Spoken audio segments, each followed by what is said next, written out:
personal reflection, reflecting on the events at Balintawak or Pugadlawin in the Philippine history offers a profound insight into the spirit of resistance and the birth of the nation's struggle for freedom. This historic site symbolizes the courage and unity of Filipino people against colonial oppression. As I reflect that those events, I'm struck by immense bravery and ordinary Filipino who dare to challenge to entrench colonial power.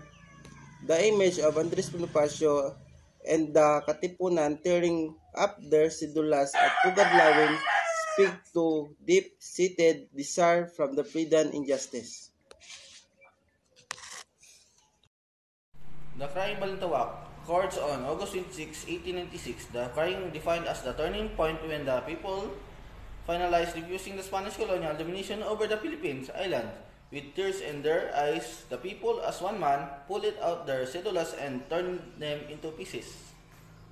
Pugadlawin raised by the Catimeros against by Renomo's Spanish rule in the Philippines in 1896 showcase not just in the bravery and courage of the Filipino people but also their freedom-loving traits and nature.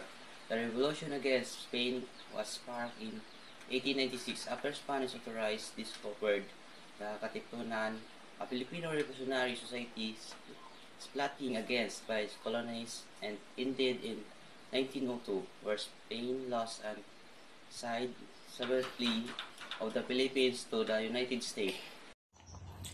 The Pugadlawin cry was the start of the Philippine Revolution against Spain. At the end of August 1896, members of the Katipunang secret society called Katipuneros, led by Andres Bonifacio, rose up in a place called Caloocan, which may have extended into what is now Quezon City and was bigger than what is now Caloocan.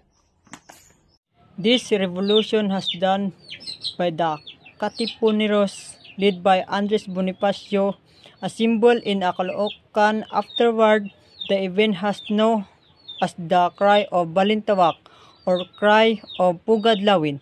It signifies in the emotional ceremony the fighters tore the residence certificates to prove the termination of their loyalty to Spain.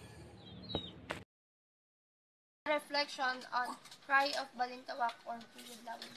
It is important to preserve our history, honoring the legacy of our forebears and upholding the values of freedoms, democracy, and national sovereignty. It reminds the resilience and spirits of Filipino people. It motivates me to continue striving for a better freedom, dignity, and justice prevail for all. Thank you. The Cry of Balintawak was a pivotal moment that galvanized the Filipino people to rise up and fight for their independence.